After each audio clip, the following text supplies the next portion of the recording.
area WC-nya pakai beanbag ala-ala cafe gitu, jadi lebih nyaman dan betah kalau lagi baca di sini. Banyak banget tempat yang harus kamu coba dan explore kalau main di Perpustakaan UMS. Daripada penasaran, yuk langsung join bareng aku dan explore bareng di Perpustakaan UMS, tepatnya berada di Kampus 2 UMS. Yuk ke Perpustakaan UMS.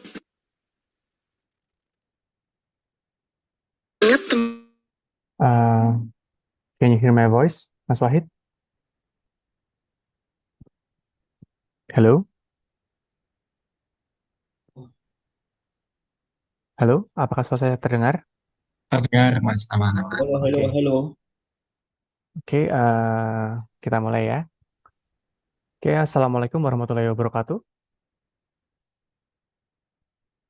Honorable to Head of Technical Service Affair of UMS Library and Digital Services Center.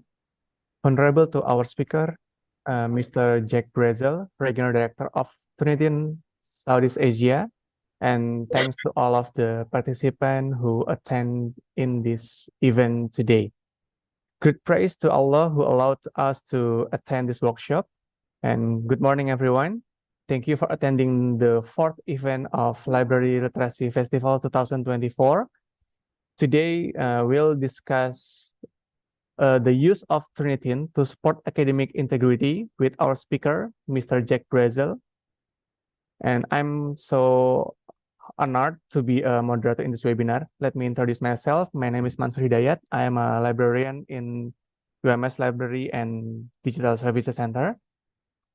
I will inform to you all that the webinar will be held for 2 hours. And after the presentation, there will be a Q&A session. And let me know about our agenda today. The first is our representative opening speech from Mrs. Ken Retno Yuniwati SIP. She is Head of Technical Service Affair of UMS Library and Digital Services Center. And then we have a photo session with all of the participants.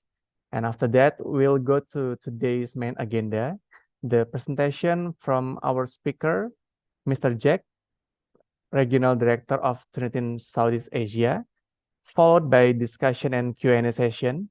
And the 3 chosen interesting questions will be awarded with a door prize from UMS Library and Digital Service Center. And the last agenda is a conclusion and fill the attendance form to get the e-certificate. Okay, ladies and gentlemen, before we start our agenda today, let us pour our hearts and recite Basmalah together. Bismillahirrahmanirrahim. Next, let me present our representative opening speech from Mrs. Ken Retno Yuniwati SIP. The stage is yours. Okay, thank you, Mas Mansur. Yeah. How about my son, my first? Okay. Okay. It's clear. Okay, it's clear. Bismillahirrahmanirrahim. Assalamualaikum warahmatullahi wabarakatuh. Waalaikumsalam. warahmatullahi wabarakatuh. Okay. Good morning, everyone. Morning. Ladies and gentlemen, participants, and member of the organizing team. A warm welcome to all of you on this workshop. And first, I want to say hello to Mr. Jack Brazel. Mr. Jack Brazel, Regional Director Southeast Asia Turnitin. Hi, Mr. Jack. Welcome Halo. to ya, Halo, selamat pagi. Apa kabar? Selamat pagi. Baik. Welcome to this workshop today. Nice to Thank you meet very you. much. My pleasure to meet you too. Thank you for having me. Yeah, you're welcome. And second, I will to welcome to Mas Mansur, Mr. Mansur Hidayat as a moderator today. You look so great today. Thank you very much. Okay, it's great to see too many people gathered here. And I think today we will learn about Turnitin again. I think this is important because it will be very useful for realizing and improving academic integrity. and encouraging quality research and writing. Turnitin is important tool to promoting originality, integrity, and excellence in science works. Also, when information is easy to access and academic violation are common. And one of the goal of this workshop is to explore the various features and function of Turnitin. So I think it's necessary to learning again about Turnitin. How is Turnitin used, and then how can it be effectively applied in an academic environment. And next, I want to like to thanks all those who contributed to the planning and organizing of this workshop. To the participants, please ask questions. Please share your insight and experiences at this event.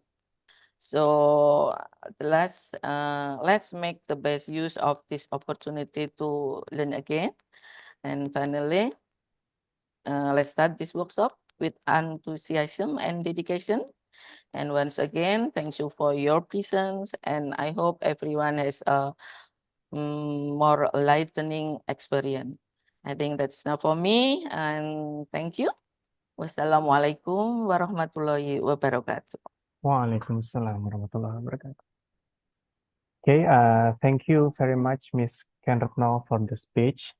And the next, we'll have a photo session with all participants. Please kindly open your camera and we'll guide by the host.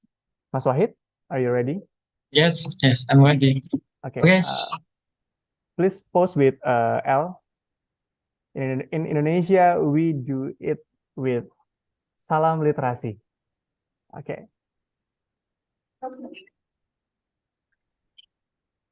Okay, maybe you can help me to counting 3, 2, 1, Mr. Mansur.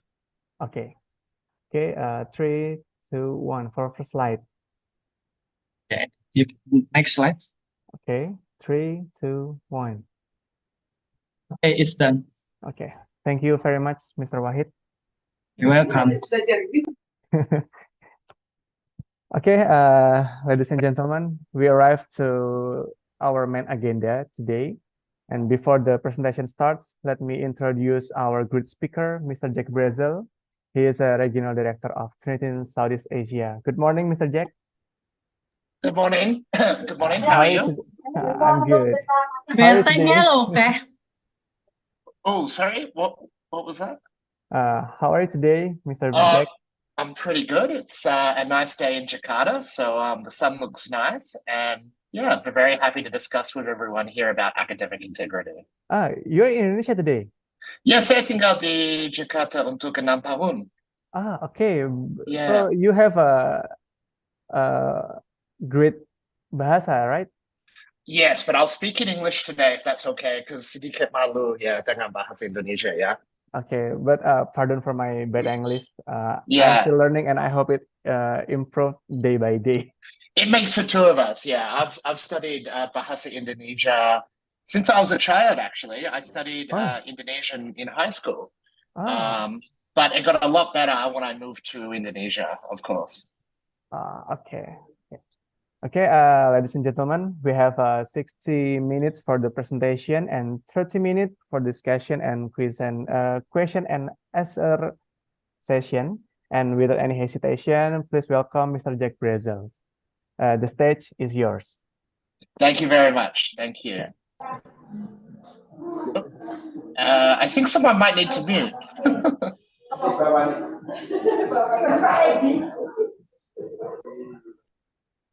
Yeah. There we go. Now I hope everyone can see my screen, if that's all right. Perfect. Perfect. And then I'll hit this one. Okay. Alaikum salam. My name is Jack, and I've lived in Indonesia now for 6 years. So I live in Jakarta, Pusat. Some of the things I like about Indonesia is I like martabak manis. I really, it's my addiction. But sadly, I have to limit myself because I'm a little bit fat, so I put on weight. But I really like going down to Block M, eating satay, and enjoying the Indonesian life. In Block M, So you can try sate sambas. satay sambal, betul. Yeah, my favorite. So I'm a very happy resident in Indonesia. But to talk about me, I've worked for Indonesia, for Turnitin, not Indonesia, sorry, for 8 years now. I've worked across nearly every market in Asia. And Indonesia has been my pride and passion since moving here. And I've seen Indonesia academia come a very long way in that time.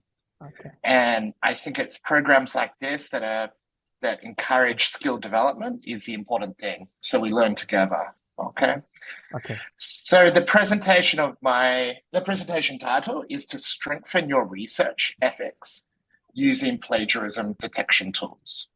So the important thing to remember when we look at the idea of a plagiarism detection tool, ultimately, our goal as educators, as students, is that we want to become citizens of integrity. Everything we do should be done with integrity. So we think about the idea that maybe if I was to get sick, I would like to go to a doctor that has passed his coursework without using plagiarism. We want to go over bridges where engineers have actually done all the coursework and we know that they're competent. We know that they're citizens of integrity. So what I hope that I can achieve with you is that the attendees to this webinar will actually understand what really is academic integrity and what behaviors do we need to work on. Now, the important thing to remember, we're not born with academic integrity, okay? So we don't wake up and we say, you know what? I have academic integrity.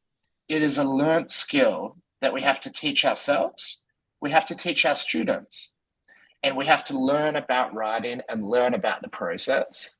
Now, Turnitin is one part of that process, but writing is a complete journey. And I hope I can provide some insight on that today. And of course, I do want to give some tips on defining, avoiding, and identifying plagiarism in academic writing. But the big thing I want to get across, sometimes plagiarism can happen without a malicious intent, but our job is to actually manage that risk. So the agenda for today, so obviously we're going to do a bit of an introduction. We're going to talk about academic integrity for students. We're going to talk about academic integrity for academics, what that means. And for those people who are trying to get published, we're going to talk about the journals, the impact factor, and the takeaway publishing tools that we should think about. So there's a nice picture from me. I had a few less gray hairs there, and that was before I moved to Indonesia. So I finally learned the definition of true budget when I moved to Jakarta, Indonesia.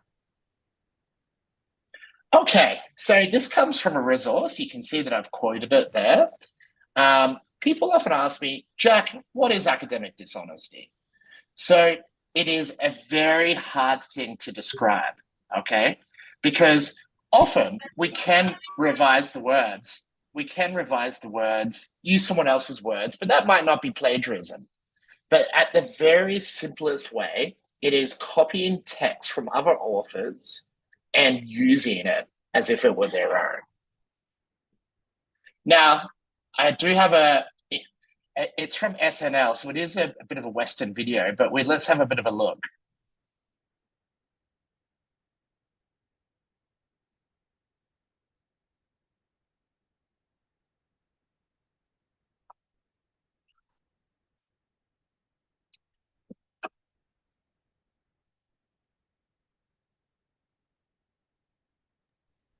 I'm sorry, we cannot hear the sound of the video. Maybe you can your share screen. Maybe you forgot to check the sound share. Oh, sorry. Okay, what do I need to do here? Let me stop share. Ooh. And sharing options. Maybe, okay, we might leave that for next time. Yeah, Okay. sorry. I'm not too sure what to do here. Okay.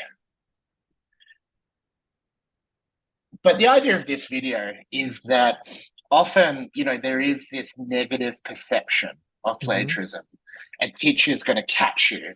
The student is lazy, that, the student has bad intent. But the thing we should remember is that often plagiarism comes back to a pure matter, skill set, the ability to learn how to interpret data, cite, write, and present that in a document. And that is a skill which we must be teaching our students. And this is what it looks like, okay? So there's many types of unoriginality. So inadvertent, so we actually forget to actually quote and cite.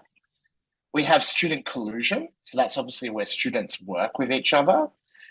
We do paraphrase plagiarism and word for word plagiarism, so obviously that probably makes sense. So that's where we rephrase the source's ideas without attribution. Word for word, we just copy it.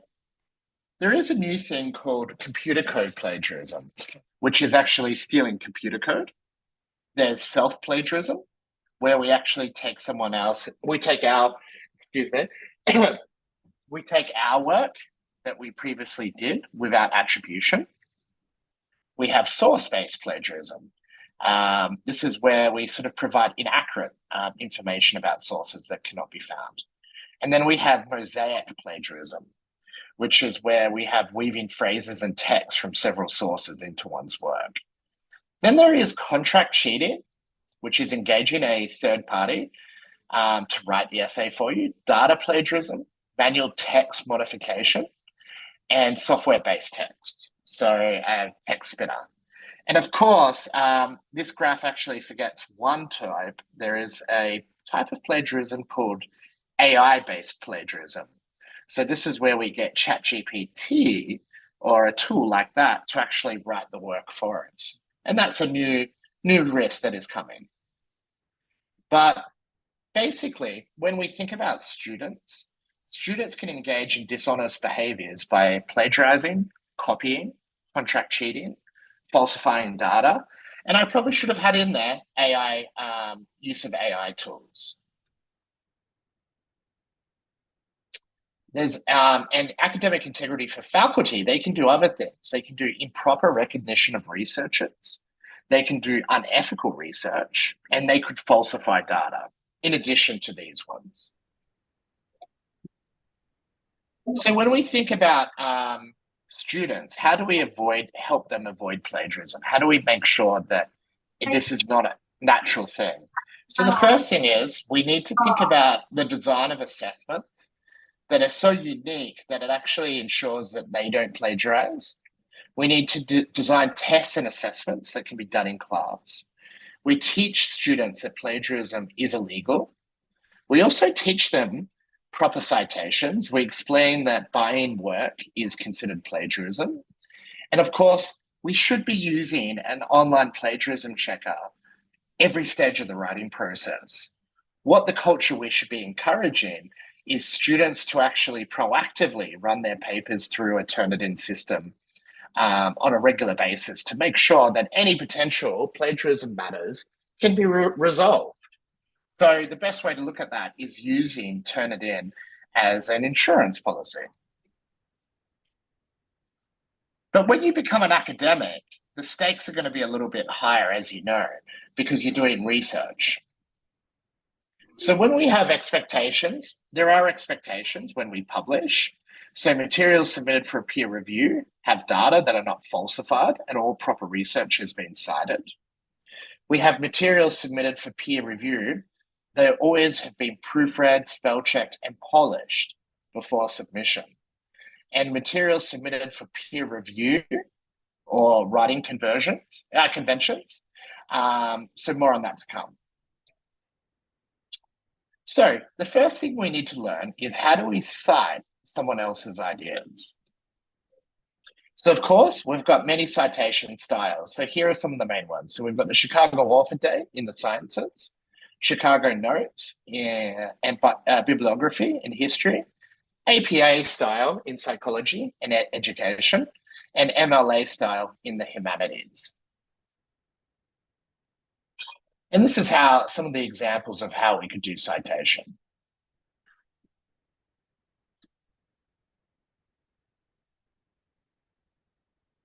Or we can do placement of text in citations. And this is how it could look. And you can see there we've taken 2 sources.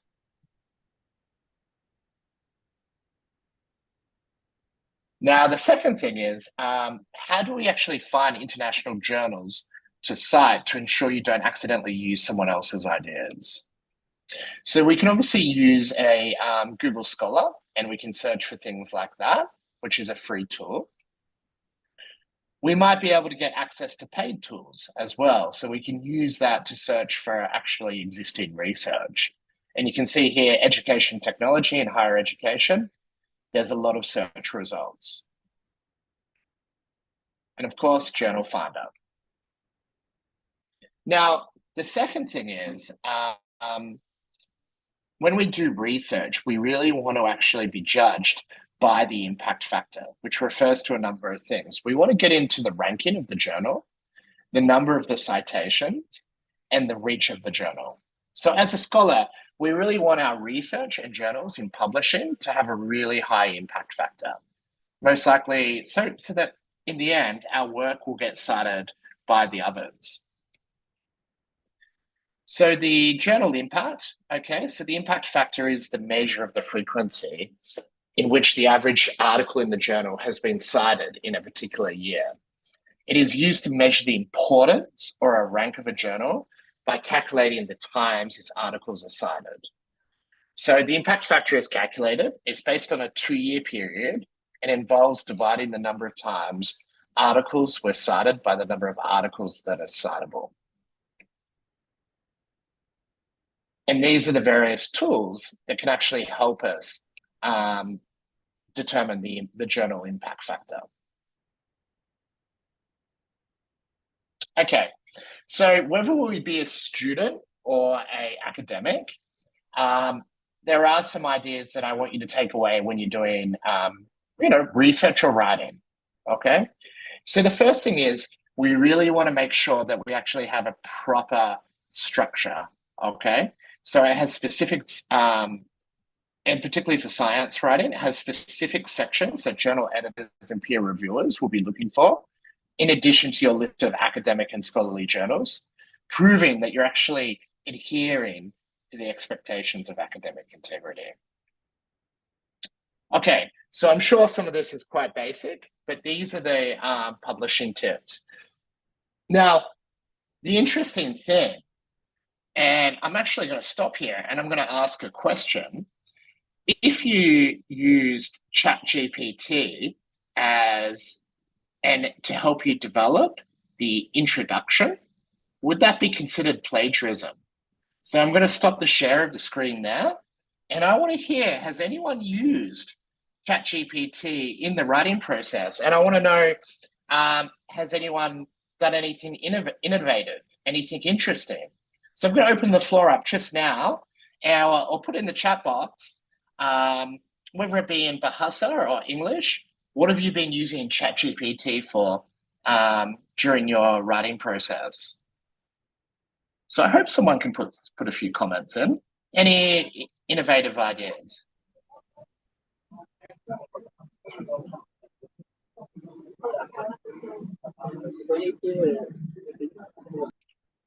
Any chats in the, anyone want to put the chats in the box?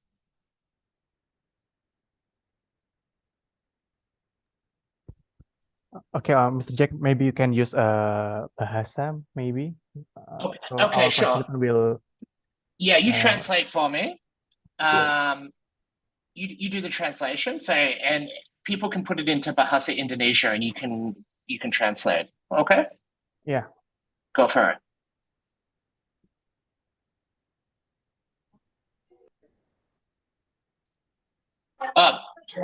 Mansoor, so if you ask my question, You ask Yeah. my question in Bahasa Indonesia, and let's get the audience to put into the chat box how they've been using ChatGPT. Okay? Okay. Or maybe you can ask them with Indonesia, with bahasa. Okay, so apakah yeah, this might be where my bahasa struggles. Kamu Jack, maybe I can help you. Yeah, go for it, Yavoy. Ya, halo semuanya. Saya dengan Ivoy, saya juga dari Turnitin Indonesia. Kebetulan saya di sini juga bersama Bu Yuvita dan Jack juga, jadi kita under satu tim juga. Untuk membantu Pak Jack, mungkin bisa sambil ada yang jawab juga ya untuk pertanyaannya. Apakah ada yang pernah menggunakan bantuan ChatGPT dalam proses untuk membuat jurnal atau membuat makalah di dalam makalah gitu? Ada yang pernah pakai nggak ChatGPT dalam proses pembuatan misalkan jurnal-jurnal gitu atau misalkan riset? Mungkin ada yang bisa jawab, bantu jawab juga supaya bisa interaktif nih diskusinya. Terima kasih. Thank you, Yavoy. Okay, thank you. I saw the chat box and there's some answer that use ChatGPT for make a mind map before I write from Umul Fajar, and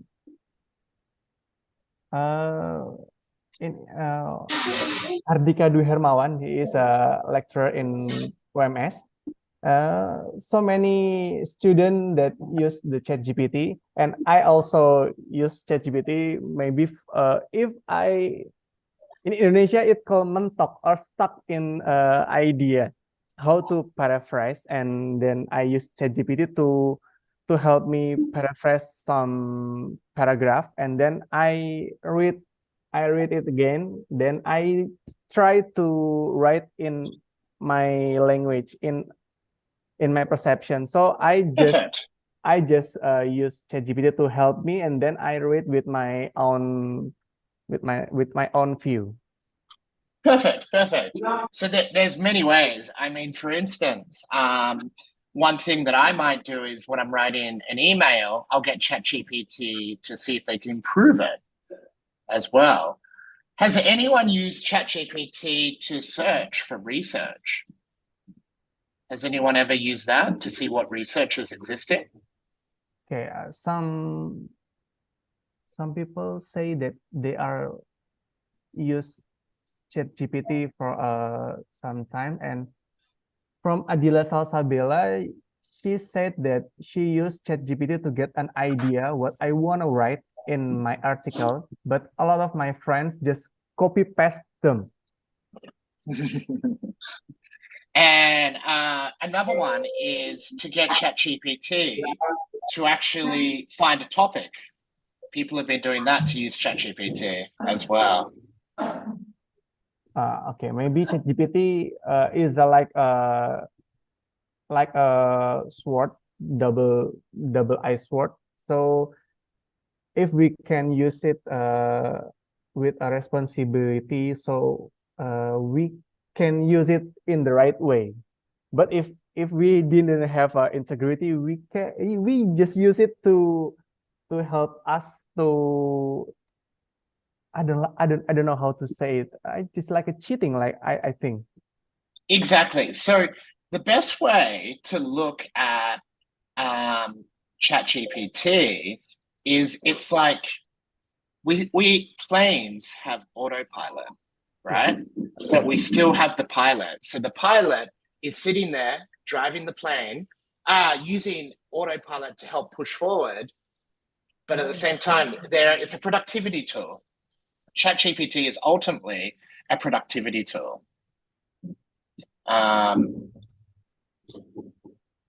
Now, it's here to stay, and that's what we believe at Turnitin. Now, the second question, I'm going to put it into the chat box, and let's see if everyone can actually share some of their stories as well. Mungkin ada yang mau open kamera dan cerita ke Mr. Jack tentang penggunaan aplikasi tersebut mungkin? So I've put a question out there, and if anyone wants to share, that would be greatly appreciated. Oke, ada yang pernah pakai Turnitin di sini?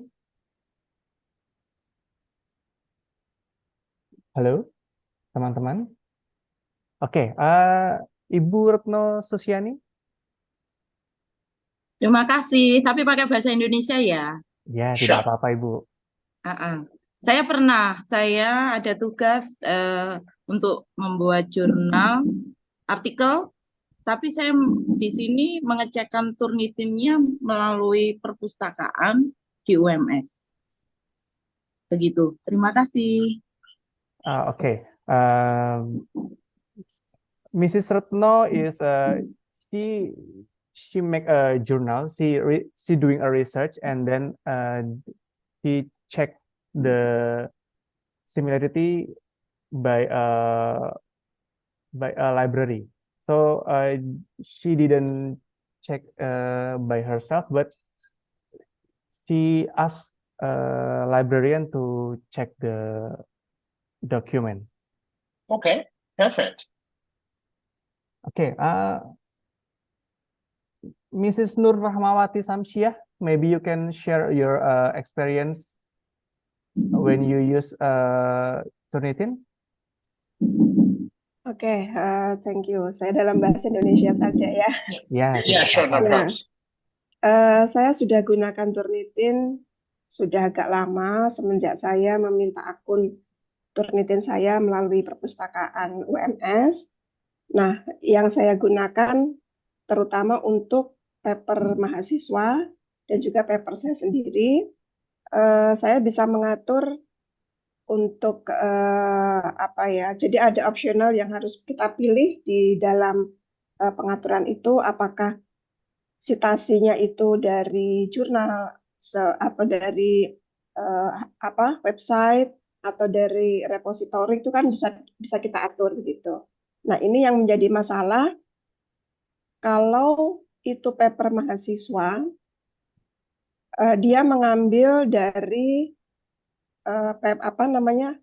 tugas akhir ya atau skripsi kakak angkatannya, itu saya harus hilangkan repositori. Apakah itu benar begitu? Karena kalau repositori saya masukkan juga sebagai citasi, pastinya persentase similarity-nya besar sekali.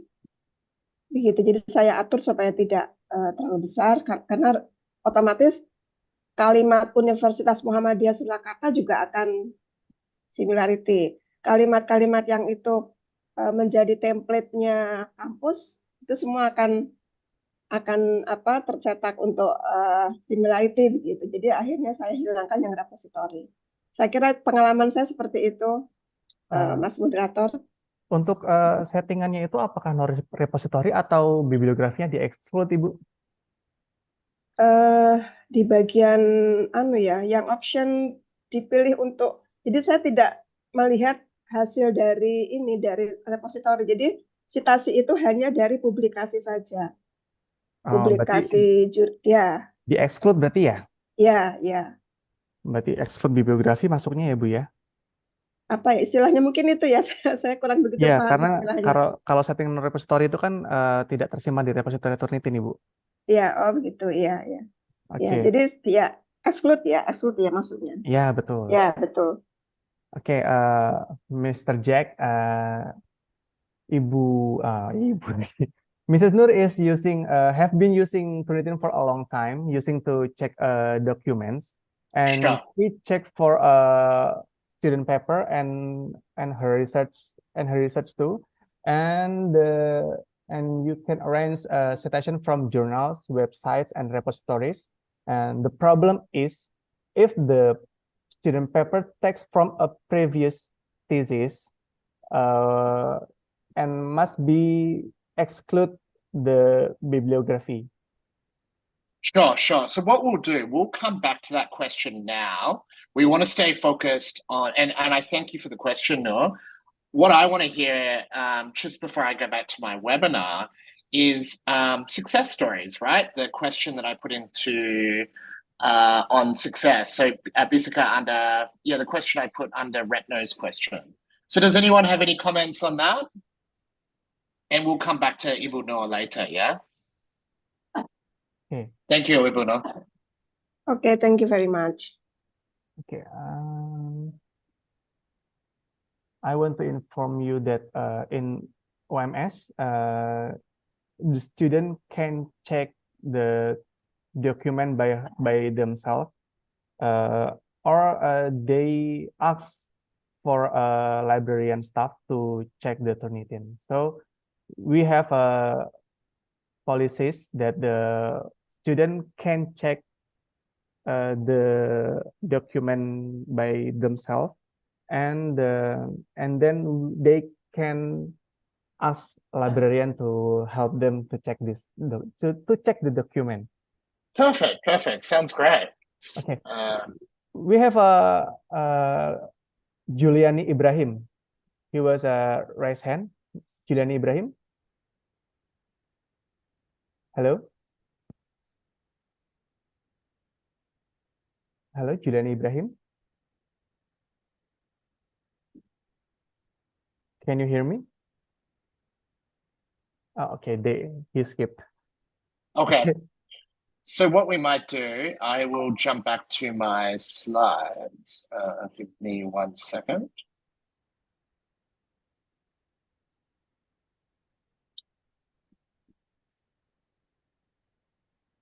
So what we're going to do now is we're going to slightly talk about AI writing 101, okay?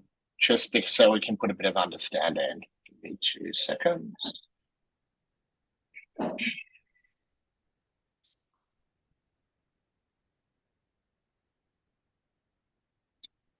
Okay, so we're going to now just quickly touch upon AI writing 101. So the first thing to remember is ChatGPT is an example of what we call generative AI. And it was created by a firm called OpenAI and launched in November 2022. So you might have heard the abbreviation LLM.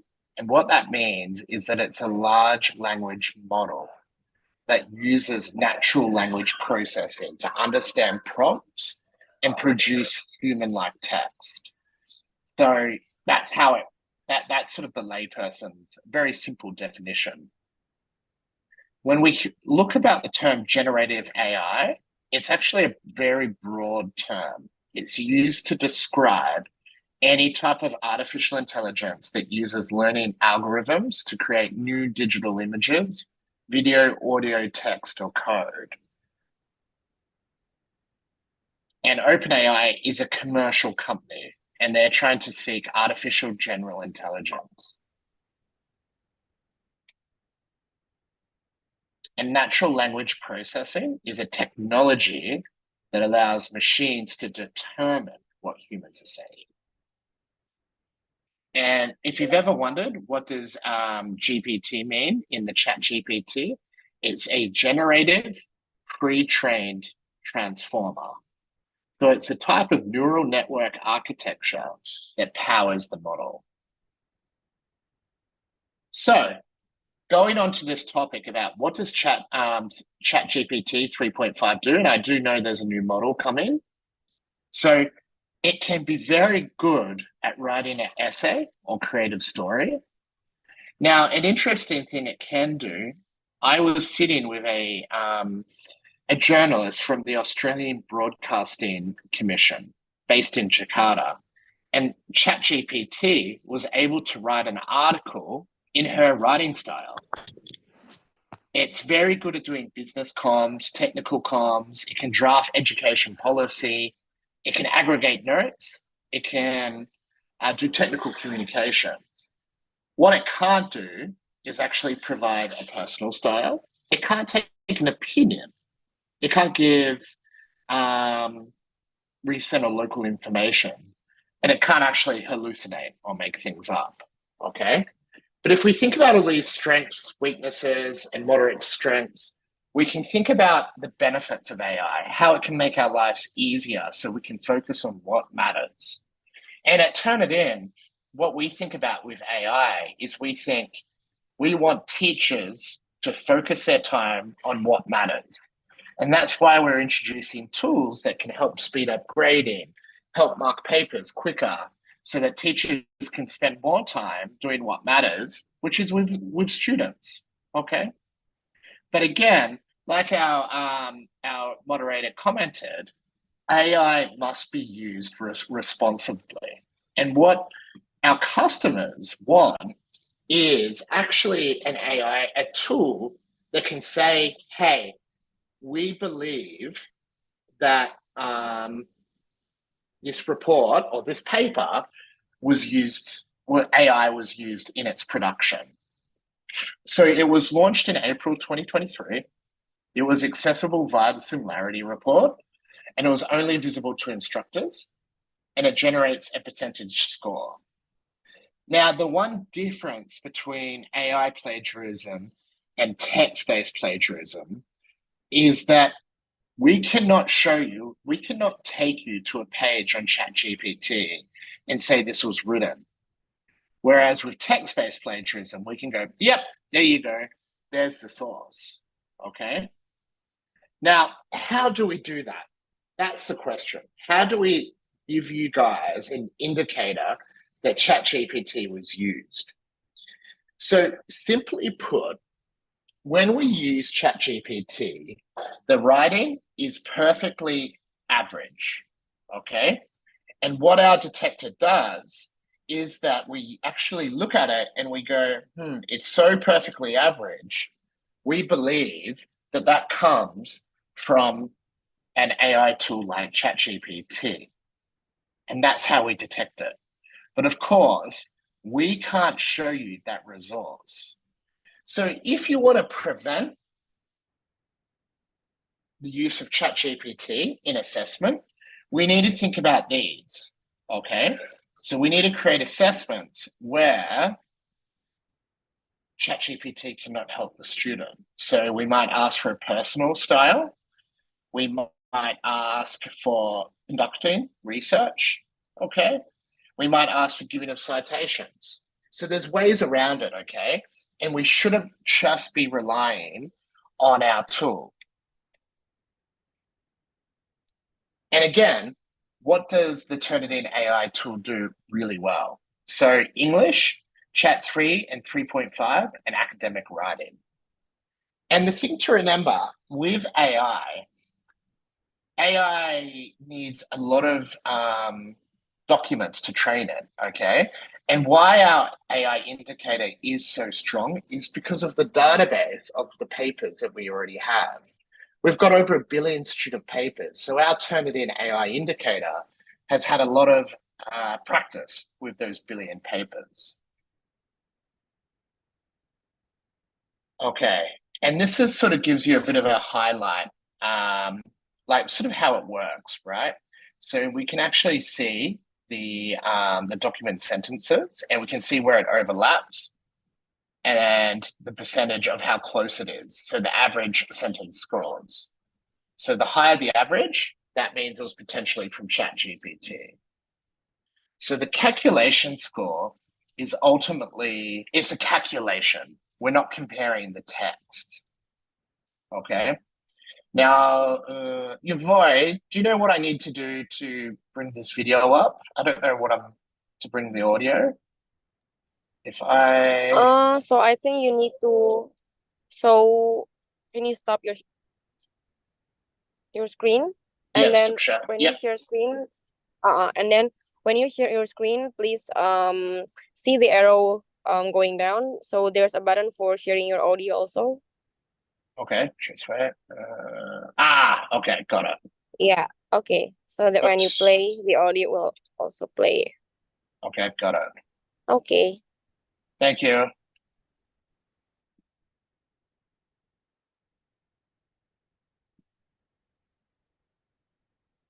Okay, let me know if this doesn't work, guys. Hello again. I'm David Adamson, an AI scientist at Turnitin and a former high school teacher. So Turnitin is getting ready to share an AI writing detector with our users, with you, the instructors, so that you can engage with and understand how your students are beginning to use AI writing tools. It's important for us to be clear with you about the reliability of our predictions. We have decided to prioritize precision in our detector. That is, if we say that a document has AI writing in it, we want to be pretty sure about that.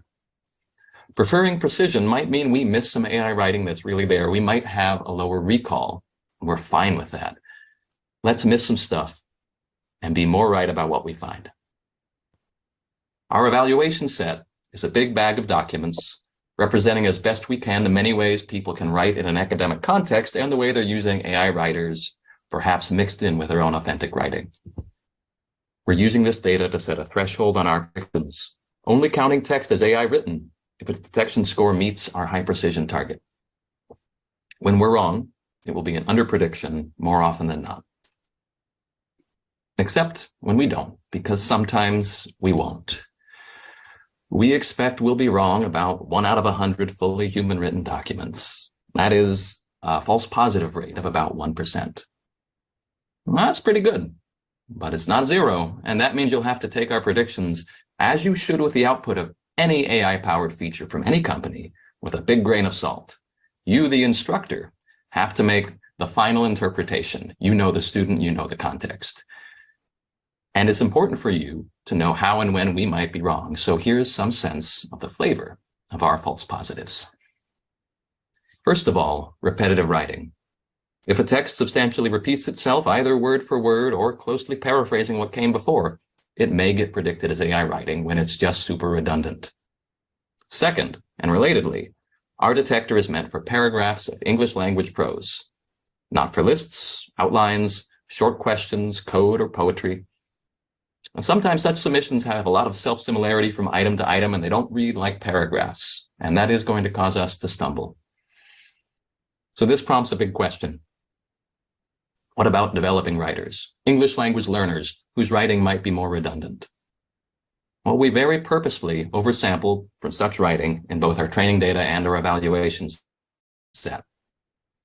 Despite this, real talk, our false positive rate is slightly higher for secondary level writing for middle and high school students than it is for higher education. Still near our 1% target, but there is a difference. We'll be working on this. However, happily, we don't yet see any evidence that we're biased against English language learners from any country at any level. And that's the sort of thing we're going to keep a close eye on as we move towards production. So I hope this gives you all a sense of how we're approaching this task. We want to own our mistakes. We want to understand and share with you how and when we're wrong. We're leaning in for precision and fairness, even if it means we might miss some AI writing that's there. Thank you. Okay, so what does this really mean? So simply put, when you see a score come through, because of our calculation methods, we're going to be very certain that that score is correct. We're prepared to actually let a few cases of AI plagiarism go because we don't actually have, we want to put a margin of safety in there. Okay.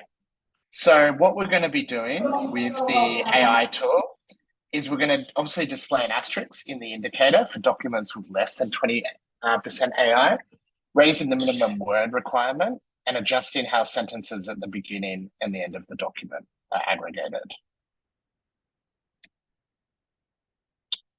So this was actually a different presentation that I originally had, but this talks about how we should be doing assessment as well.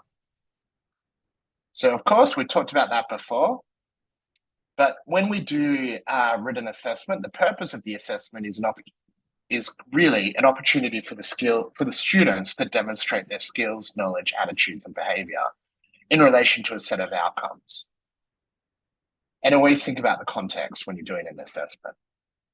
So of course, with AI, we need to make sure we have preventative.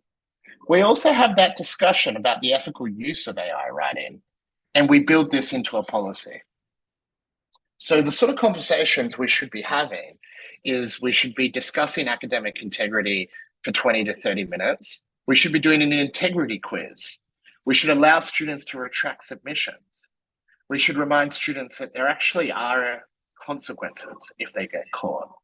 And we should be showing them the tools that we have. And we need to be getting ready for conversations with students. And of course, like we said before, with ChatGPT's weaknesses, we need to make sure there's an ability for students to put their voice in, to do critical thinking, and sources and citations. So of course, we want to actually have a strategy, so choice and relevance, project work, modeling, case study, relate to personal experience, get students to argue from a perspective, and get them to do scaffolding activities such as formative peer review, submitting drafts, reflective journaling. So I'm going to go back to our other presentation here for the webinar.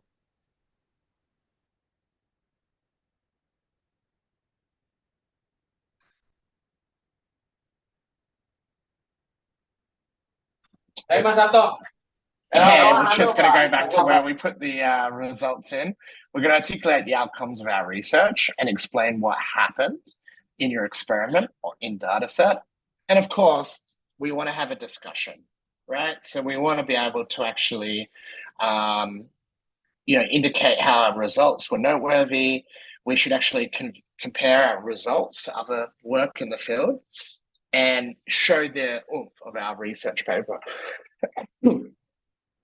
And the conclusion, of course, we want to actually sum up the important insights of our work. But ultimately, I think what we're trying to do, like I said before, academic integrity is creating citizens of integrity.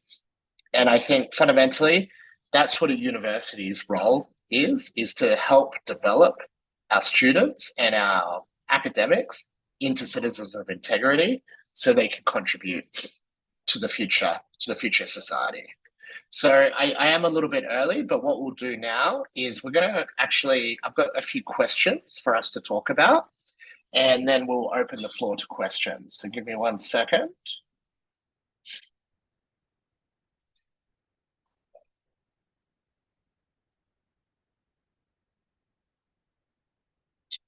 And whoops.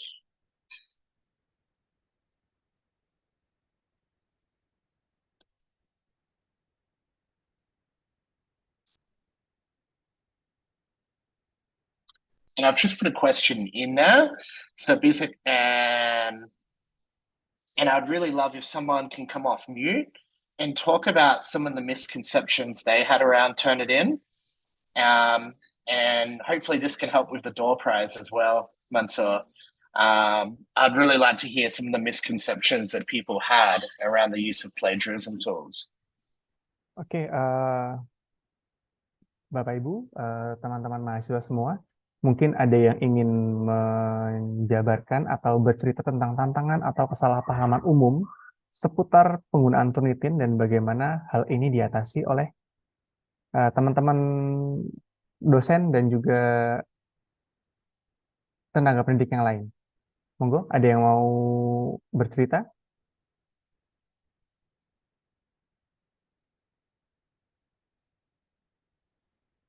Halo?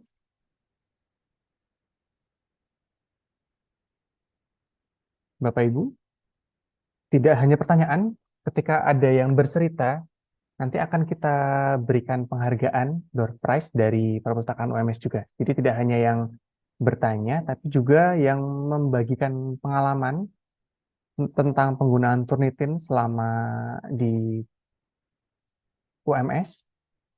Oke, Mrs. Titi Hanur Hasanah. Hello, good morning. I'm Titi. Let me ask, what should be done if Turnitin shows inaccurate results or there are false positives? Sure. So I'm going to assume this applies to an AI, like the use of AI. So the AI score gives a false result. My belief would be that you actually ignore it. You probably ignore the score and you justify why you believe it was inaccurate. Because there can be many reasons for a false positive. So as long as you can justify that score, that would be completely fine. Okay. Oke, ada lagi?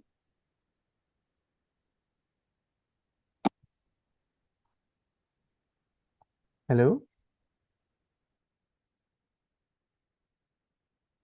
Anybody home? Hello? Ada lagi yang ingin bertanya atau ingin memberikan tanggapan? Oke, Mrs. Sumul Fajar, silakan. Thank you. I will ask for Mr. Jack. Considering the large number of scientific publications that exist now, even the presentation of tables and numbers can make the plagiarism so high.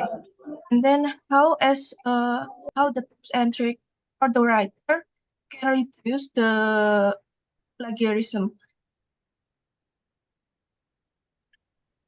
Okay, so I think the important thing to do, anything with plagiarism, is frequent check-in of your document within Turnitin. Okay, so right through the publishing process or the writing process, you're going to do multiple checks on the Turnitin system, and they can actually check anything for you to see if there's a plagiarism issue. Now, ultimately, Turnitin may detect something, right? Because we are a very large content checker. But as long as you're not taking anyone's ideas, you're not making claim to it, it's fine to have it in the report. Now, ultimately, we don't recommend that universities have a score, like a target score bound, okay? Because it's very hard to get a paper within a certain score depending on the nature of the document, okay? Because naturally there are going to be some matches when you put Turnitin in, and that doesn't necessarily mean plagiarism has happened. And we need to go back to our definition of plagiarism. Plagiarism is copying other people's ideas. Just because I'm doing a medical paper and it says the leading cause of death is eating too much mutterbug, okay? That might be said in many documents around the world. That's not plagiarism. So we should never really worry about the score. We should worry about the match, okay? Thank you, Mr. J, for the answer. You're welcome. Thanks so much. Great question. Okay. Mr. Jack, I want to share to you about my experience of using Turnitin. Sure. One day, I dealt with students who complained about their percentage being very high. Initially, she checked in the library, and then she paraphrased it and checked again outside the library. And then the percentage is boost to 100%.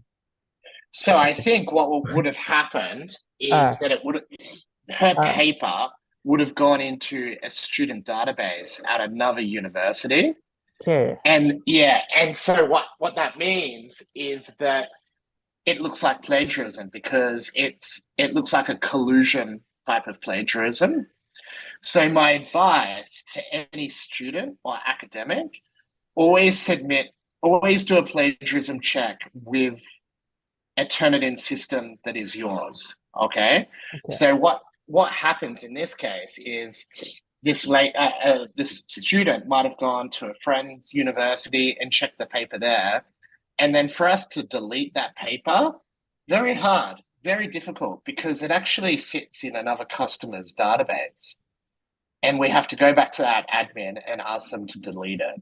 So always go to your university to check the paper to avoid that. But again, that's not plagiarism. It's just flagging, hey, this paper has been submitted to another database.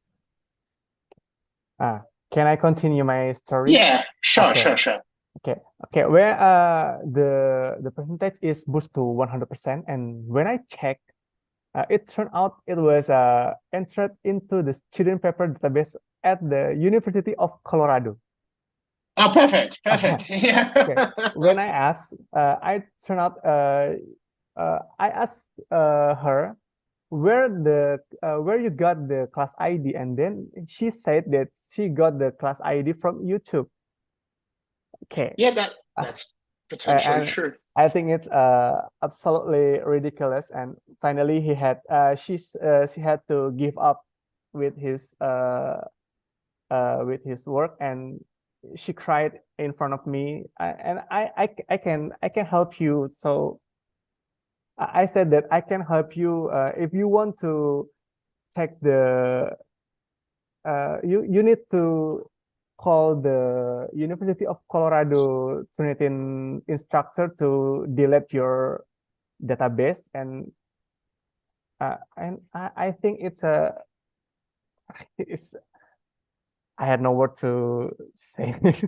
Yeah, I know. I mean, I think ultimately the solution here is that universities should be encouraging check-in, like a no judgment check whenever they want, right?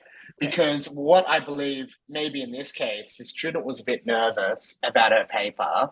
She was fearing the Turnitin check, and she thought the best solution was to go off and buy a check. That's not ideal. What we should be saying is like, hey, look, we ran a Turnitin report. You got an 80% score because you haven't paraphrased. Let's fix it up. Let's improve it together, and then we go again, right? So we need to make sure we're not making students scare Turnitin. Okay. Ultimately, Turnitin is a tool designed to improve students, not catch. Okay. But unfortunately, when the term detection comes into it, people get scared. Okay. Yeah. Yeah, that's why we need to improve our integrity, right? And Yeah. did you ever hear about joki? No. Joki. In Indonesia, joki is people who are paid to do scientific work. Okay. Okay. Yeah. Nah,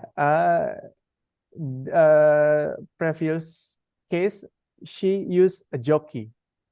Okay. Yeah. So, and that Turnitin would be able to highlight that as well. So it's a yeah, it is quite bad.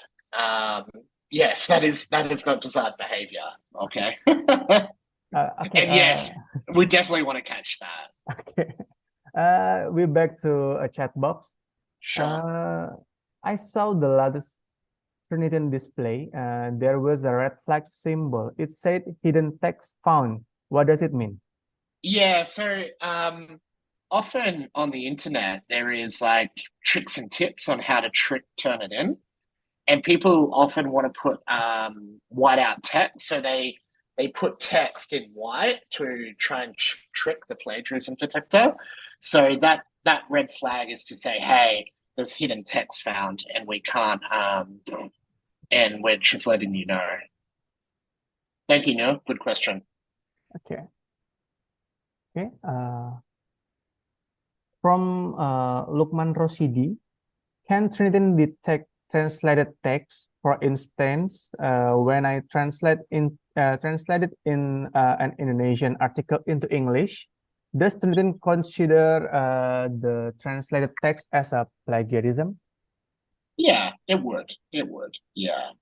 And again, we need to get away from the culture of looking at everything as plagiarism, right? So we need to be thinking, am I presenting original work for publication? And that doesn't matter whether it be in Bahasa, Javanese, anything like that. What we must be thinking is, am I putting my best foot forward with original work following the rules and citations? Okay. Ada lagi? Bapak Ibu? Any other question? Okay. Mr. Jack, can you explain about the Turnitin Draft Coach? Yeah, so the idea of Turnitin Draft Coach was, again, we wanted to encourage the idea that students should be checking as they write, okay? Because we were very worried that Turnitin had created a negative perception of its product. So Draft Coach is a tool that can sit within Microsoft Word or Google document, and you can actually do a plagiarism check within that environment. Okay, so it's a toolbar on the side of Microsoft Word or Google Doc, and you can check for plagiarism. Uh, can draft coach result be used to submit to journals?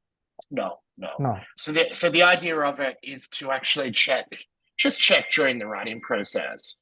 So what you should be doing is doing a formal check before on the Turnitin system before you go to publication.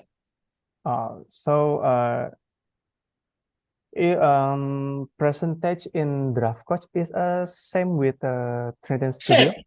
Same as Turnitin Feedback Studio. Oke. Bapak Ibu, ada lagi yang mau menanyakan? Okay. Or can you demonstrate about Turnitin draft coach maybe? I might be able. Yavoy, do you have an active account? I might get my colleagues to help me out. Yavoy, are you able to show me? Oh, wait, I'm connecting my VPN ya, Bos. Okay.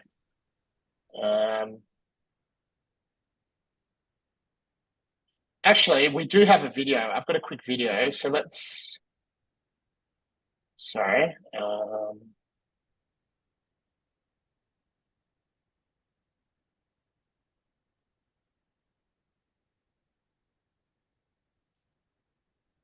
Yeah, that's.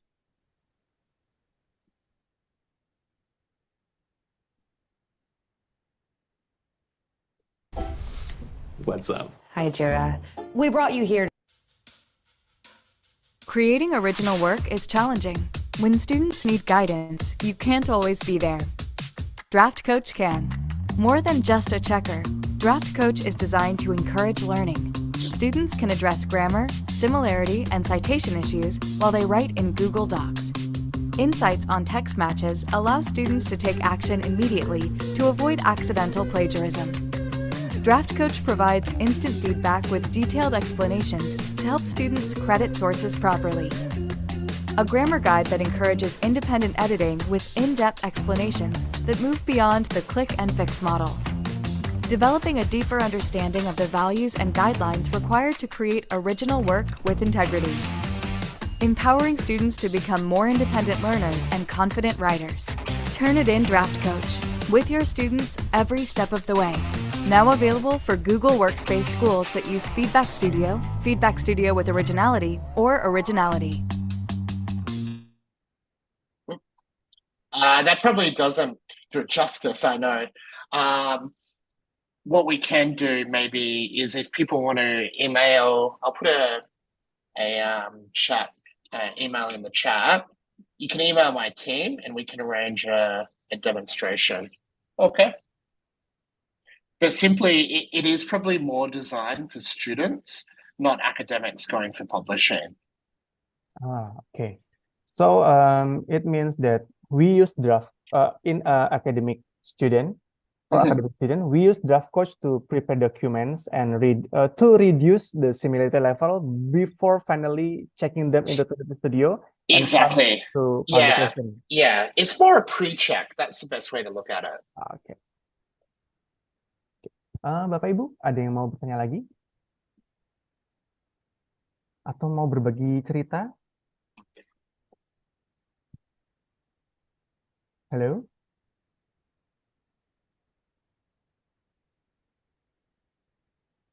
Masih ada beberapa menit lagi. Raditya Deva, what's different about no repository and repository policy? So what it means is if you say repository, it goes into a student paper database and it will be stored there for future checking purposes. If you click no repository, what will happen is that it will not store the paper there. It will just do a simple check. Oke. Sudah jelas ya, Mas Raditya Deva? Apakah sudah jelas pertanyaannya?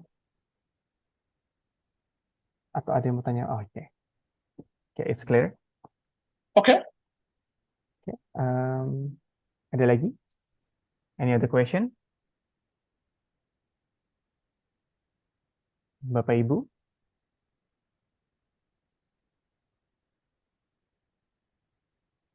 Atau mungkin Mbak Yevoy mau menambahkan lagi? Kalau dari saya sih udah kayaknya karena semua juga sudah jelas dipaparkan sama Mr. Jack Brazel juga ya. Kalau misalkan mungkin apa namanya kan kalau sharing story-nya juga tadi udah sempat ada beberapa yang sharing juga ya. Jadi mungkin nanti kalau misalkan mau ada tambah-tambahan bisa hubungin ke tim kita juga, Pak. Oke, di indonesia@twitter.com ya? Iya, betul, Pak. Oke. Mbak Yevo sebelumnya udah pernah ke UMS belum, Mbak? Belum pernah, Pak. Oh, yang terakhir kemarin ke Kapan-kapan UMS siapa nanti ya? Suaranya I'll mirip visit soalnya. ya. Mungkin Mbak Riri ya sebelumnya, cuma Mbak Riri sudah nggak sama kita lagi gitu. Jadi nanti mungkin bisa dengan saya dan Bu Yovita. Tuh. Oh iya, oke. Mm-mm. Okay, back to the chat box from Khairudin Nur Wahid. Are there any features in Turnitin that support accessibility and inclusion for users with special needs? Oh, that is a very good question. So we are accredited for accessibility and inclusion. I've seen a slide on that. I might take your email and I can provide some more detailed answers. So there definitely are features and buttons you can click. You've just got me at a moment. I actually just can't remember, but definitely we do support those people. Okay, maybe I can give you my email so you can send it to my Yeah, email. please send it to Yavita and your boy, and we'll get to the bottom of that. But there are some more, I believe, for the visually impaired. Yeah, let me write that down. Okay. Yeah. That was my email. Yeah, but Yeah. look at that. You've I've worked here for nearly 9 years, and you've got me.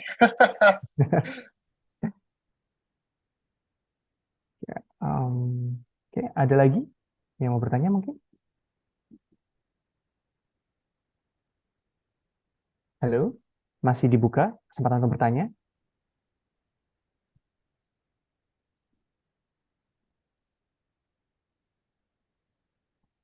Bapak Ibu?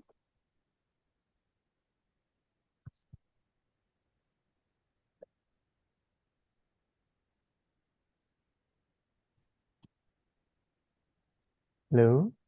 Mungkin kalau sudah tidak ada, mungkin nggak apa-apa ya Pak. Mungkin juga sudah pada apa namanya, udah pada cukup paham juga. Mungkin nanti kalau misalkan memang ada question yang di lain hari, mungkin bisa kita tanyakan juga by email atau by WhatsApp gitu. Untuk sementara kayaknya is it enough, Jack? Is it enough, Pak Jack? Oh Pak iya, Mansur, silakan. ini barusan ada yang chat untuk link presensi. There is no link presensi for maybe for e-certificate. Tentu ada. Oh, apa gitu? Tentu ada. Sebelum kita tutup, ada satu pertanyaan lagi. We have one more question. How does Turnitin handle creative works such as poetry or graphic design that might have a different plagiarism standards? Sure. Watch this space. We don't have anything at the moment, but watch this space. Eventually, there will be an image plagiarism detector, but nothing at this moment. Maybe Turnitin can improve again. Future development, I hope. Okay. I think it's enough, Mr. Jack. Okay, thank you. Can you give us a closing statement? Sure. So I'm very happy to come present this information today to this group. I think it was a great audience, and I really appreciate the engagement. And I really like collaborating with all universities on all these sort of things, because I think ultimately writing is a skill, and Turnitin is just one part of that. And I think we all have to work together to collectively improve and get published, right? Because ultimately, I think we want to see more publications and more successful students, and I think that comes from communication. So thank you. Okay, thank you. So I have a conclusion for our event today, our today event. So AI becomes even more terrifying if we are too complacent and don't improve our integrity.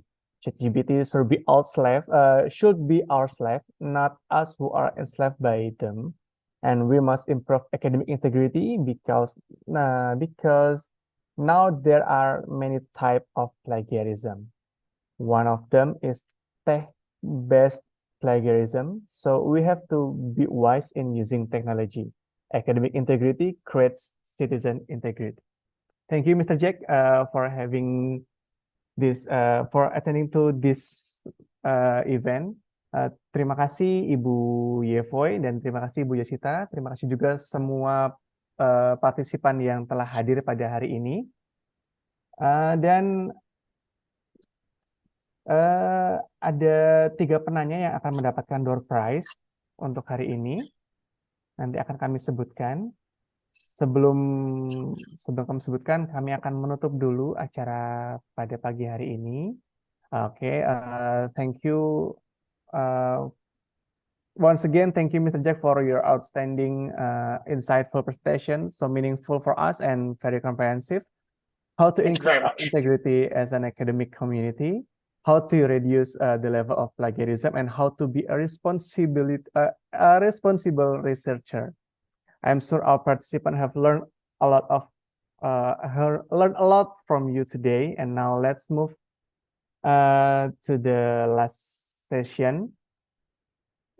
Thank you for the active participant with so many good questions. And thank you for attending this webinar. We hope this event will give us an advantage, and we look forward to seeing you in our other event. Last but not least, don't forget to fill out the attendance form on the link in the chat box. And once again, thank you, Mr. Jack, for your time. Thank you, everyone. Have a great day. See you in our next event. We hope you enjoy this session and gain some valuable insight and knowledge from our speaker. Pardon for my bad English. I'm still learning and hope it will improve day by day. Thank you. Assalamualaikum warahmatullahi wabarakatuh. Thank you, Pak Mansur and Terima everyone. kasih. Thank you. Untuk penanyanya, Mas Wahid.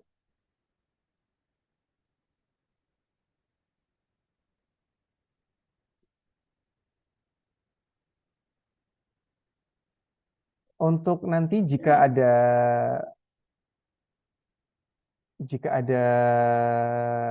pertanyaan bisa diajukan ke Nadataka, ke kontak center perpustakaan, atau bisa di email di perpustakaan di perpus@ums.ac.id, perpus@ums.ac.id. Nanti ada pertanyaan bisa diajukan ke sana. Dan untuk penanya yang terpilih, yang pertama itu adalah Ibu Nur Rahmawati Samsiah. Yang pertama, Ibu Nur Rahmawati Samsiah. Lalu yang kedua itu adalah Ibu Retno Susiani.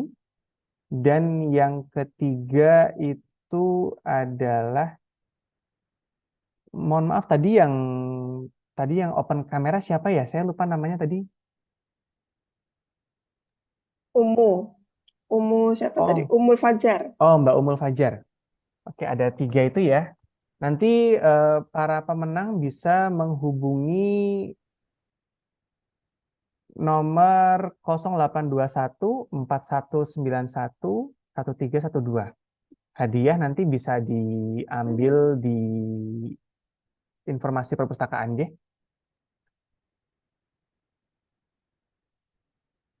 Oke, dapat menghubungi nomor 0821 4191 1312 atas nama Mas Hanun Adlan. Sekali lagi, selamat kepada Ibu Nur Rahmawati Samsiah, Mbak Umul Fajar, dan juga satu lagi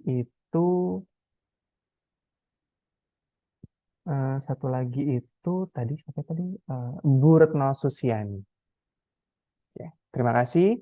Untuk yang belum dapat door prize, jangan berkecil hati. Kita masih punya beberapa event lagi. Dan sampai jumpa di event-event selanjutnya. Dari awal sampai akhir, apabila ada kekurangan dan bahasa yang kurang jelas, saya mohon maaf yang sebesar-besarnya. Sampai jumpa di acara kita selanjutnya. Jangan lupa untuk isi link presensi untuk mendapatkan e-sertifikat. Assalamualaikum warahmatullahi wabarakatuh. Waalaikumsalam warahmatullahi wabarakatuh. Yeah, thank you very much. You're welcome. Okay, thank you. Aduh.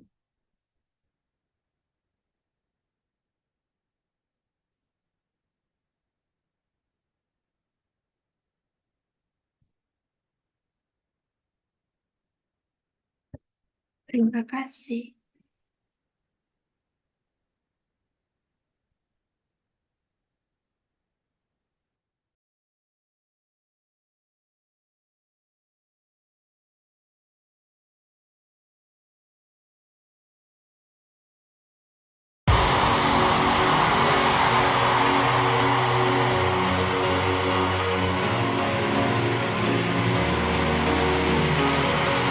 Okay, loco, loco.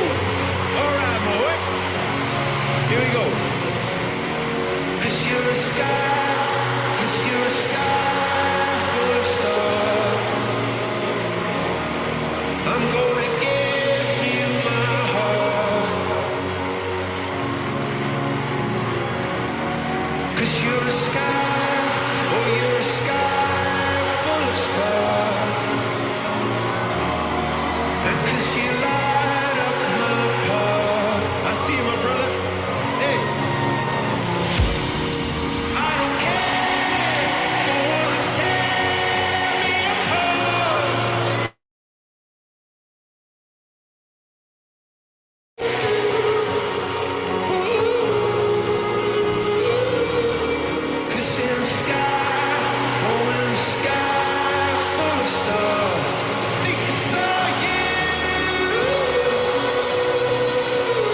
you're a sky